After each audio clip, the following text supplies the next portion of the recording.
अगर आपको किसी भी किस्म की बाल्डनेस हो चुकी है, एलोपेशिया तक के सिम्टम्स आ चुके हैं, आपके बाल हर जगह आपको दिखते हैं, कुछ भी कर लो हेयर रिग्रोथ होती ही नहीं है, तो आज मैं आप लोगों के लिए एक ऐसा जादुई टोटका लेकर आई हूं जो कि आपके बालों को मैजिकली रिवाइव कर सकता है। सबसे अच्छी बात यह है कि एक एक इंग्रेडिएंट साइंटिफिकली प्रूवन है, बहुत सारी छोटी छोटी स्टडीज इन पे हो चुकी है और ये सारी चीजें आप घर बैठे बैठे आराम से कर सकते हो।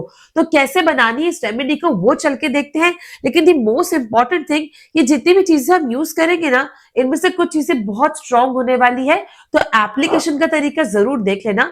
जरूरी नहीं है कि आपका स्कैल्प अगर सेंसिटिव है तो आप भी वैसे ही अप्लाई करो जैसे रेगुलर इंसान कर रहा है। तो मैं आपको डिटेल में बताऊंगी कि कौन से स्कैल्प वाला और कौन से हेयर टाइप वाला इसे कब और कैसे यूज करेगा। तो आप चल के देखते हैं कैसे इसको बनाना है। इस रेमेडी के लिए सबसे पहले आपको एक पतीली लेनी है।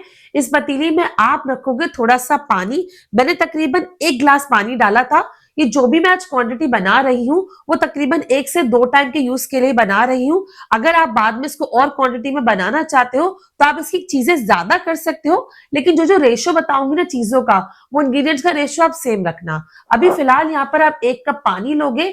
ये पानी ऐसा होना चाहिए जो कि फिल्टर्ड हो, हार्ड वाटर नहीं होना चाहिए। इस पानी में जब हल्का सा बबल्स आने लगे ना, बहुत ज्यादा भी उबालना है, उस टाइम पे आपको डालने होंगे चावल।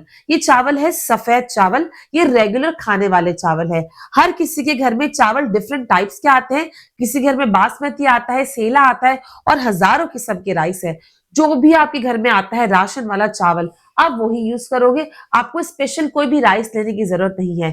एक आते हैं ब्लैक राइस। अगर आपके बाल बहुत व्हाइट हो जाते हैं और आपके पास मेरी पुरानी वीडियोस के हिसाब से वो ब्लैक राइस ऑलरेडी मौजूद है, तो ही आप ब्लैक राइस यूज करोगे, वो ज्यादा बेनिफिशियल है। वरना आप रेगुलर व्हाइट राइस यूज करो। इस व्हाइट राइस को पानी में डालने से पहले हमेशा 2 से 3 दफा धो लिया करो और फिर इसमें ऐड किया करो, ताकि इसकी सारी इंप्योरिटीज निकल जाया करे। जब इसको आप डालोगे, अब आपको इसको बहुत ज्यादा नहीं उबालना, बस थोड़ा सा 1 से 2 उबाल आने देना है। अच्छे से इसको पकाना नहीं है। जब ये उबल जाएगा, आप इसको अच्छे से छान लोगे। अभी जो पानी बचा है ना, हमें उसको यूज करना है। चावल को आप चाहो तो दोबारा से पका लो और एज अ खाने के लिए यूज कर लो, लेकिन ये जो पानी है ये हमें रिक्वायर्ड होगा।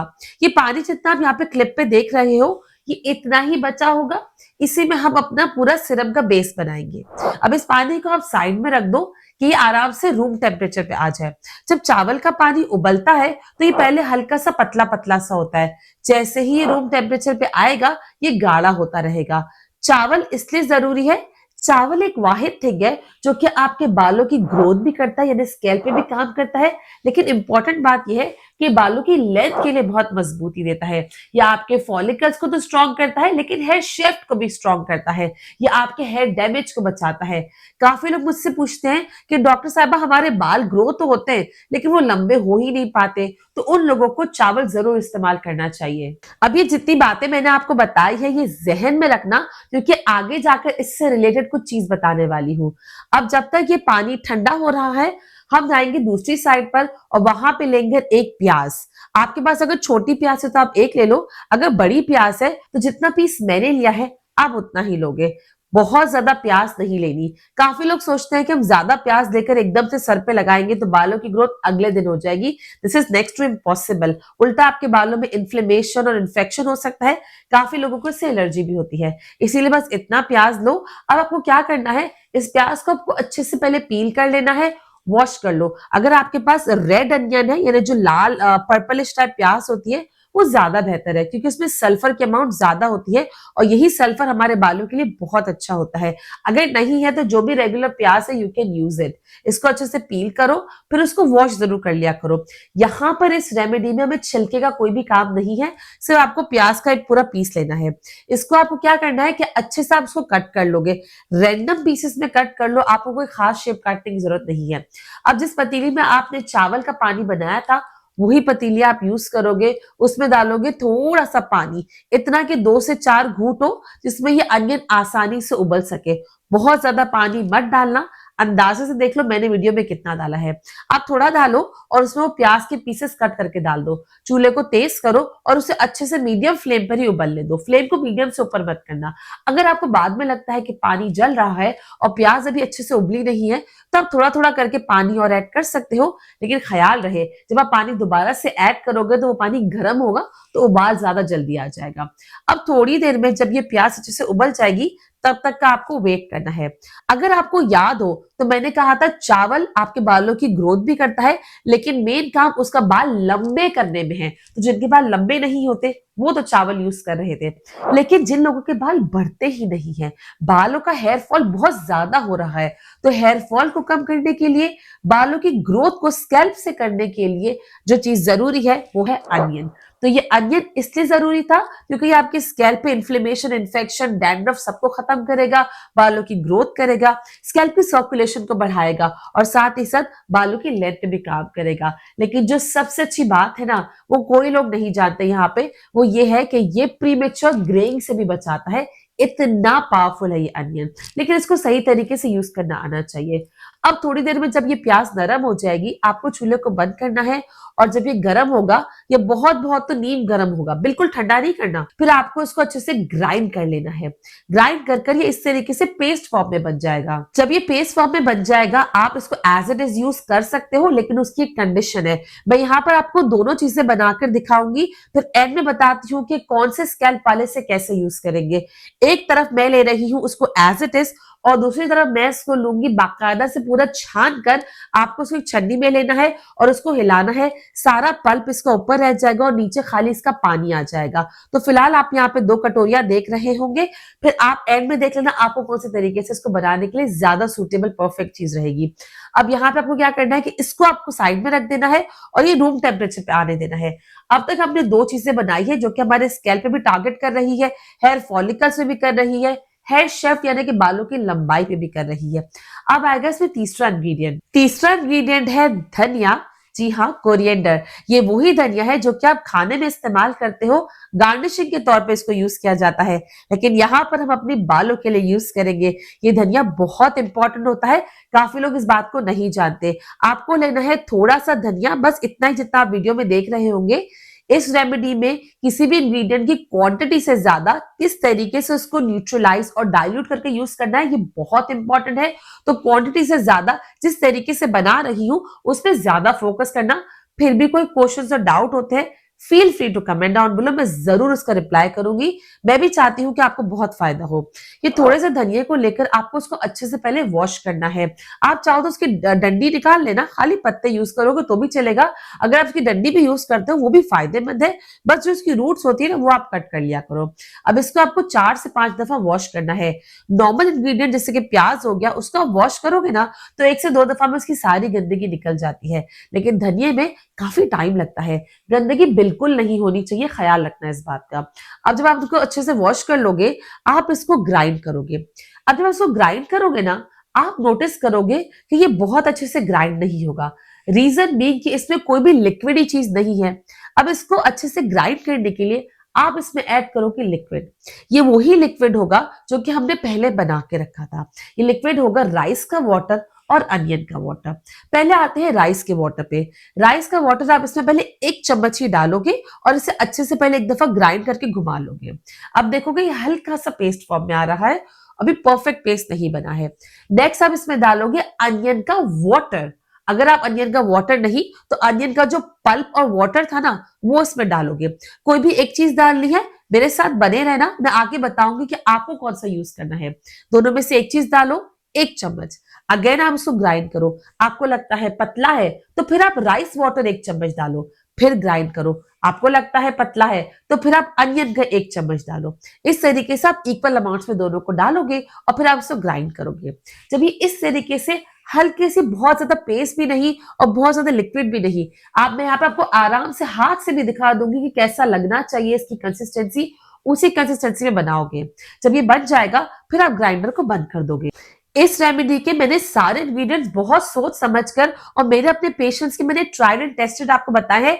मेरे पेशेंट ने तो धनिये का बाकी इंग्रेडिएंट के साथ मिलाकर ऑयल भी बनाया है और बहुत अच्छे उनको रिजल्ट्स मिले हैं। मैं आपके साथ यहाँ पे उनके फीडबैक शेयर कर दूंगी, आप जरूर देखना। और आप चाहते हो अगर मैं आपके लिए वो तेल लेकर आऊं तो नीचे कमेंट कर देना, कोरिएंडर हेयर ग्रोथ ऑयल मैं आप लोगों के लिए वो लेकर आ जाऊंगी। अब यहाँ पे धनिया मैंने इसलिए चूज किया है क्योंकि बाकी जैसे राइस हो गया वो आपके बालों की लंबाई कर रहा था, जो अनियन था वो बालों की ग्रोथ कर रहा था और प्रीमेच्योर ग्रेइंग को टारगेट कर रहा था।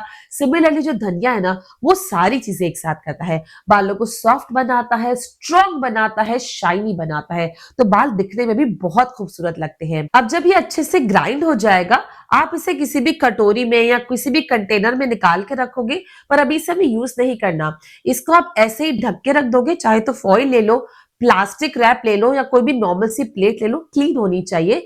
इसे ढक के इसलिए रखोगे कि ये बात अब स्टडीज भी प्रूव करती है, जो भी चीज ग्राइंड हुई होती है वो इतनी तेजी से घूमी होती है कि जो उसका मोशन है ना वो सारे पार्टिकल्स को एक्टिवेट कर देता है। उस पार्टिकल्स को अपने एक्टिवेशन को कंप्लीट करने के लिए और स्टेबलाइज होने के लिए आपको उसको थोड़ा सा टाइम देना है। आप इसको उसी कंटेनर में रखोगे मिनिमम 30 मिनट यानी कि 30 मिनट्स। आप इसे नॉर्मल शेल्फ पे रख सकते हो, ये 30 मिनट्स में खराब नहीं होगा। 30 मिनट्स के बाद आप इसे रखोगे किसी भी सिरम की बोतल में। अगर ज्यादा बना लिया है तो आप इसे ग्लास कंटेनर में रखना सेव करने के लिए, और सिरम की बोतल प्लास्टिक की हो सकती है क्योंकि आपको उसी दिन यूज करनी है। तो अगर आप उसको सेव कर रहे हो तो ग्लास का कंटेनर होगा, अगर आप उसी दिन लगा रहे हो तो प्लास्टिक का चल जाएगा। अब आपको उसको कैसे अप्लाई करना है और आपको कैसे पता चलेगा कि आपको अनियन का वाटर लेना है या अनियन का पल्प के साथ उसका वाटर लेना है, तो वरी नॉट मैं आपको हर चीज शेयर करने वाली हूँ। सबसे पहले बात करते हैं कि अनियन का जूस कौन लेगा।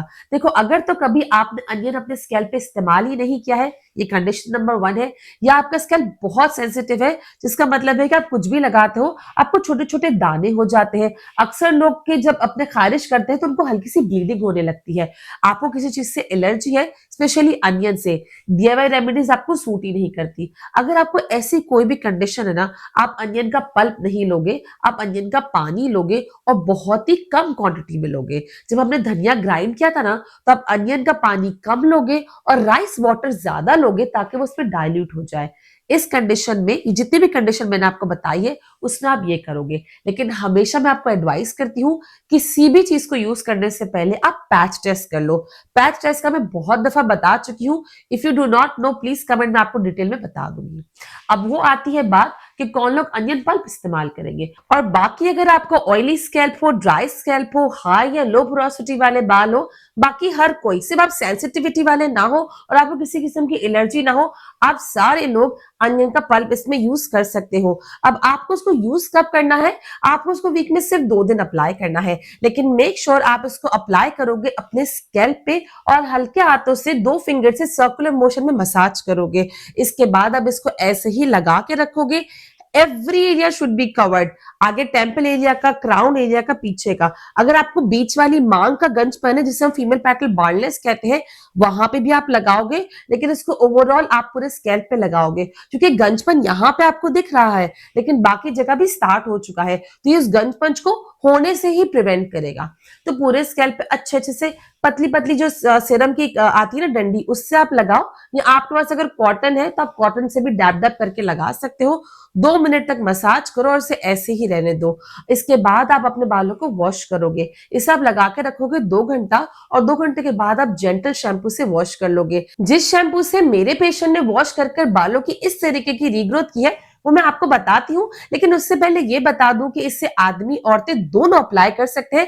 बच्चों में अभी अप्लाई मत करना, स्पेशली वो बच्चे जो कि बता ही नहीं सकते कि उनको इरिटेशन या कोई जलन हो रही है कि नहीं। हाँ, अगर 16 से बड़े बच्चे हैं या कोई एडल्ट है तो उनको आप डेफिनेटली यूज कर सकते हो, उसमें कोई भी खराबी नहीं है। जिन लोगों के बाल व्हाइट है वो भी इसे यूज करें, जिन लोगों को बालों का प्रॉब्लम है यानी ग्रोथ नहीं होती, हेयर फॉल ज्यादा है, वो भी इसको यूज करें, आपको बहुत अच्छे रिजल्ट्स मिलेंगे। कोई भी रेमेडी को यूज करने से पहले हमेशा अपने दिमाग के डाउट क्लियर कर लिया करो। इसको बनाने से पहले, लगाने से पहले किसी भी किस्म का डाउट है, मैं आप लोगों के लिए यहाँ पर हूँ, आप मुझे कमेंट कर सकते हो। मैं देर से ही सही लेकिन रिप्लाई जरूर करने की कोशिश करूंगी। फिर आप अपने सारे डाउट क्लियर कर इसे बनाकर यूज करना और कुछ महीने कंसिस्टेंसी से यूज करने के बाद ही मुझे इसके रिव्यूज देना। अब बताती हूँ वो शैम्पू जो कि मेरे पेशेंट ने यूज किया था। वो शैम्पू है ये वाला शैम्पू। अभी यहाँ पे क्लिक कर मेंबरशिप ज्वाइन करके शैम्पू देख सकते हो। अगर कोई भी क्वेश्चन है तो feel free to comment down below.